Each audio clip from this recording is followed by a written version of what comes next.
Hey guys, हम कितनी भी मोटिवेशन वीडियो देख लें, वो मोटिवेशन की आग ख़त्म हो ही जाती है क्योंकि हमारे डेली हैबिट्स सामने आ जाते हैं, जैसे टीवी देखना, मोबाइल फ़ोन एक्सेट्रा। हम मोटिवेशन की मदद से वेस्ट हैबिट्स को अवॉइड नहीं कर सकते हैं, लेकिन ऐसे हैबिट्स को अच्छे हैबिट्स के साथ रिप्लेस ज़रूर कर सकते हैं। और आज मैं लाया हूँ आपके लिए the 7 habits of highly effective people book की समरी, जो आपको मदद करेगी आपके गोल को पाने में। तो लेट्स स्टार्ट।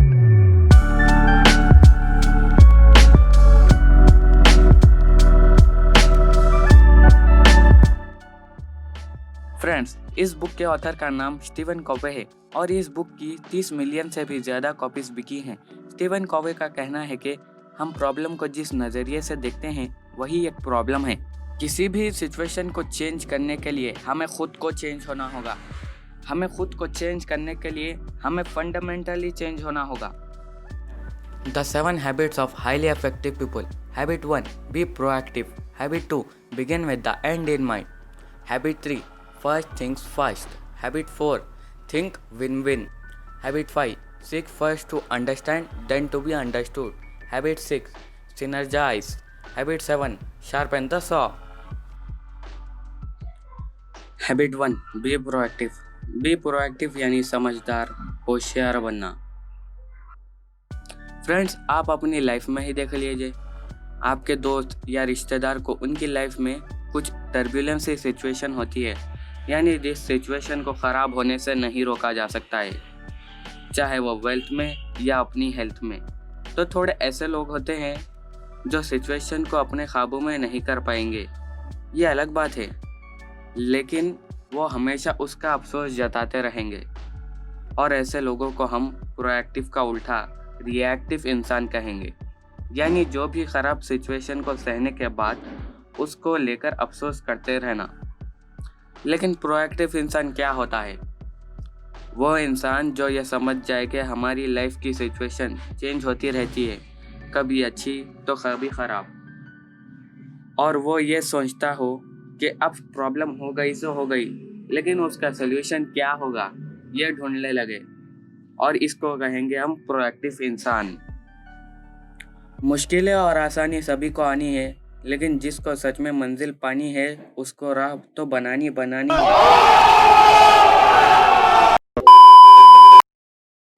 तो फ्रेंड्स, आप जितना हो सके यार प्रोएक्टिव मोड पर ही रहो।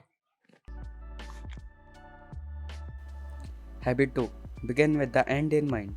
ऑथर कहते हैं कि हमें अपने गोल तक सच में पहुंचना हो तो उसे विजन दीजिए, विजुअलाइज करिए कि आप अपने गोल को कौन से स्टेप्स के मदद से अचीव करेंगे। ठीक एक इंजीनियर की तरह जो एक बिल्डिंग हो या कॉम्प्लेक्स अपार्टमेंट, उसे विजुअलाइज कर कर एक प्लान का रूप देते हैं। तो फ्रेंड्स, आप भी विजुअलाइज कीजिए कि अपने गोल के स्टेप्स, चाहे वो लास्ट का या फर्स्ट का। Habit 3. Put first things first.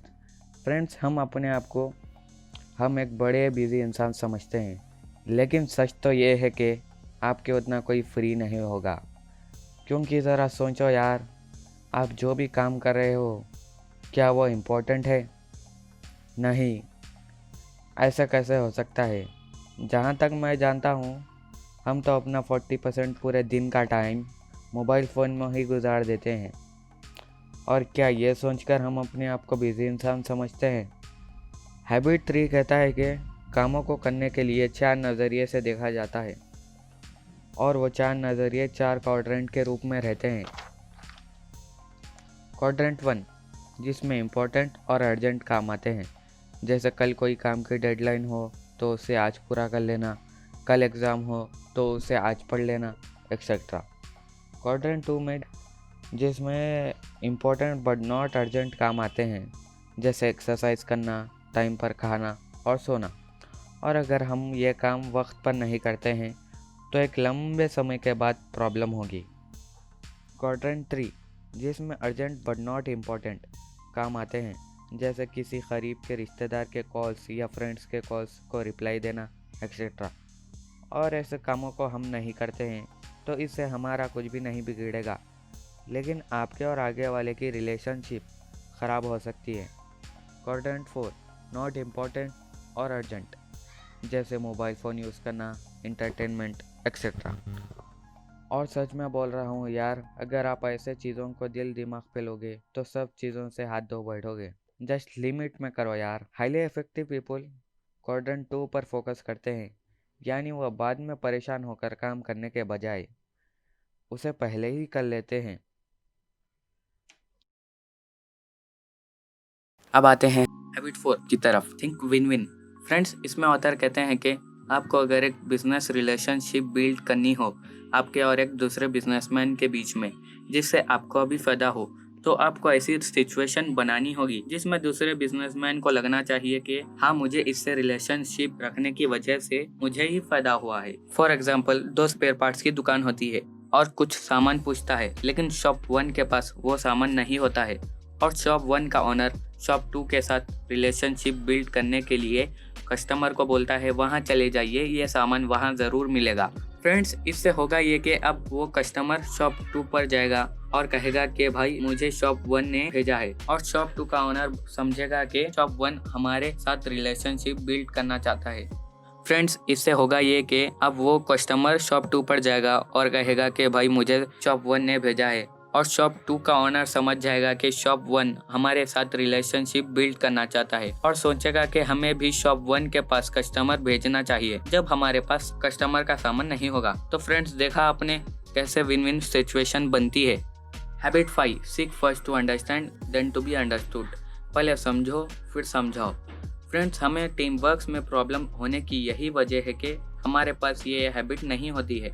इसमें ऑथर कहते हैं कि जब आपके पास कोई आदमी आता है और वो अपनी प्रॉब्लम सुनाता है और आपसे सॉल्यूशन मांगता है, लेकिन आप उसकी समझने के बजाय सिर्फ सॉल्यूशन देने लगते हो, जिसकी वजह से उसको लगेगा कि आप उसके लिए एक ट्रस्टवर्दी इंसान नहीं हो।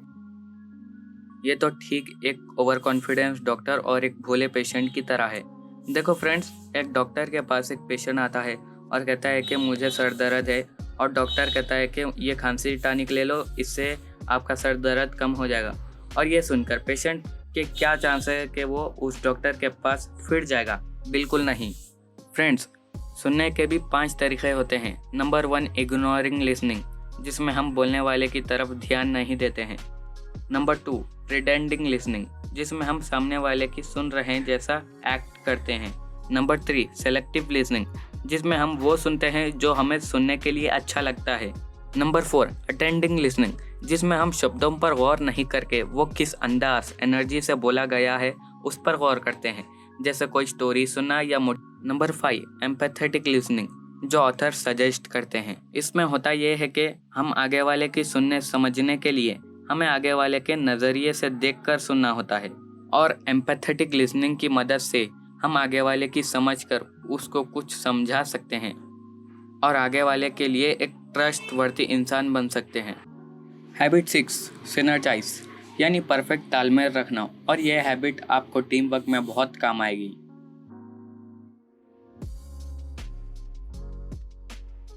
हमारी बॉडी को ही देख लो, हर एक ऑर्गन मिलकर अच्छा परफॉर्म कर कर एक बॉडी कहलाती है। वैसे ही अगर हम मिलजुल कर टीम वर्क में काम करेंगे तो बहुत अच्छा रिजल्ट होगा। Habit 7, sharpen the saw. Friends, इस हैबिट में ऑथर कहते हैं कि हमने जितने भी अब तक हैबिट्स पढ़े हैं उनको कॉन्स्टेंटली इम्प्रूव करते रहना चाहिए, बिल्कुल तलवार की तरह तेज करना चाहिए, और ऐसे ही खुद को मेंटली, सोशली, फिजिकली और स्पिरिचुअली इम्प्रूव करते रहना चाहिए। फ्रेंड्स, अगर आप अपनी ज़िंदगी में इन 7 हैबिट्स को अप्लाई करते हो तो कुछ समय में ही आप एक हाईली इफेक्टिव पीपल में से होंगे। तो मिलते हैं हमारी नेक्स्ट वीडियो में, और आपको ये वीडियो पसंद आई तो लाइक, शेयर और कमेंट कीजिए, और फुल टू मोटिवेशन को ज़रूर सब्सक्राइब कीजिए। और हमने 7 habits of highly effective people के और दूसरे कई समरीज के वीडियो डिस्क्रिप्शन में दे रखे हैं।